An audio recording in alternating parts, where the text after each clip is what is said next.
Hey, thanks for making it to Veterans Info Tep. I'm glad you made it. The House passes a veterans package without EHR accountability measures. I want to get your thoughts on that. We're going to jump into it here, but before we do, I want to throw out a special thank you to Carson Swartz 4463. Carson, really, truly, way beyond, and I really, absolutely appreciate your generosity with that super comment. I really do appreciate it. Amazing. Thank you so much, Carson Swartz 4463. Carson, thank you, sir. I appreciate you.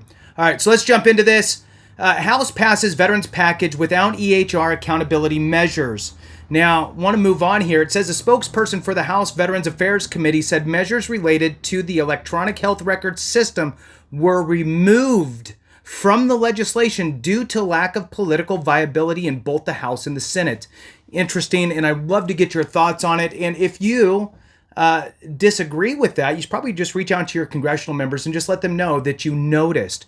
I'm telling you, it doesn't really change what's happening today, but it does let our elected officials know that you're paying attention, and that is worth its weight in gold.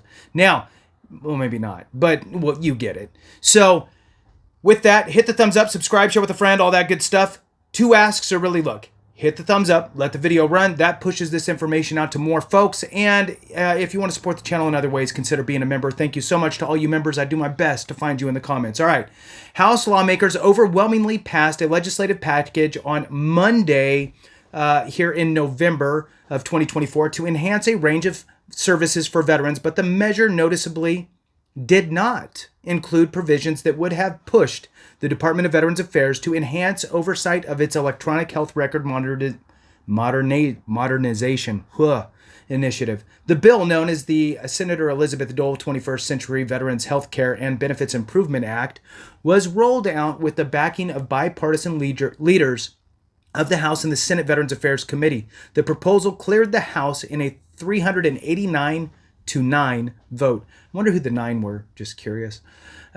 When first introduced in May by Representative Juan Cisamani out of Arizona, the package included an entire section focused on proposals designed to improve VA's horrific rollout of its new Oracle Center EHR system. Okay, it's been a nightmare, and something needs to happen. It needs to be addressed, and according to this, Juan Cisamani did address it in the original rollout. So moving on, the VA has struggled to deploy the modernized software as its medical facilities since it signed a contract with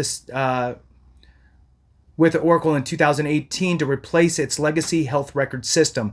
With the new EHR beset by technical glitches, cost overruns, and patient safety concerns. It has been a disaster, by the way. Oracle subsequently acquired the original provider back in 2022. So originally it was Cerner, I believe, in 2018.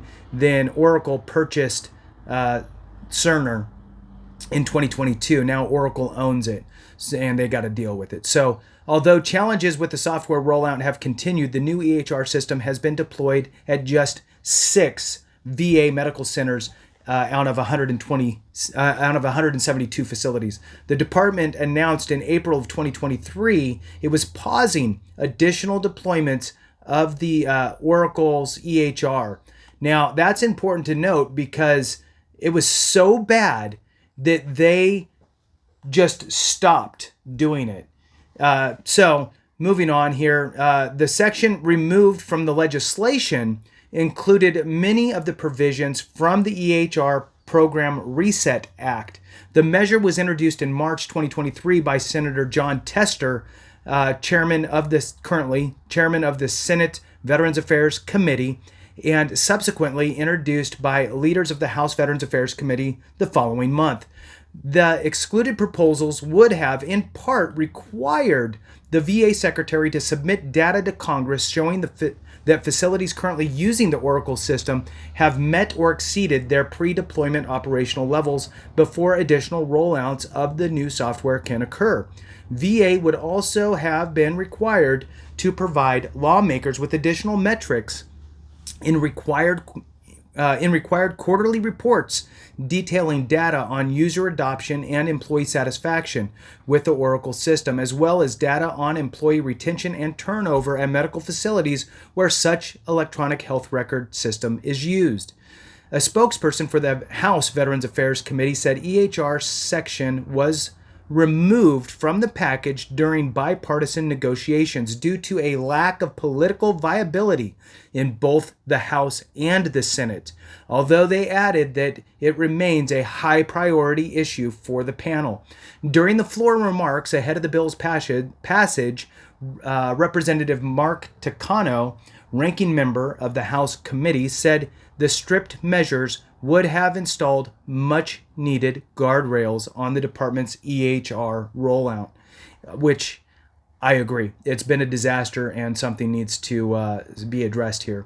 Goes on to say, it is no secret that the Oracle-driven modernization effort has struggled at VA. He said, adding the EHR Program Reset Act would have required minimum operational criteria to be met before Oracle could deploy to any further facility, which would have prevented many of the current problems.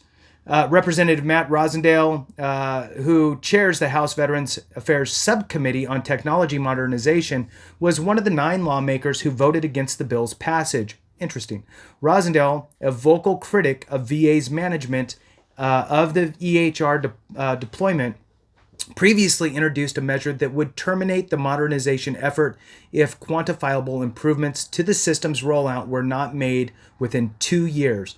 Although his bill was included in an earlier version of the package, his proposal was also stripped from the legislation that passed the House. And that's what you're going to see. You're going to see people that have pieces put into the bill. They think that it makes it stronger or whatever, and then they'll vote against it if it doesn't get implemented as a show of, disagreement, if you will. And so, and sometimes they do it just to do it because they know it's going to pass anyway, so they're not going to hold anything up, but they want to make a statement, add an exclamation point somewhere. Moving on, in a statement, Rosendale said his opposition to the overall legislation package was due in part to the fact that the measure ignored years of bipartisan work focused on requiring Oracle Center to fix its EHR system that has resulted in veterans' deaths before it could be expanded to new medical centers and the company can continue to collect on its multi-billion-dollar contract. Both lawmakers placed the blame for the removal of the EHR-related provisions on Oracle.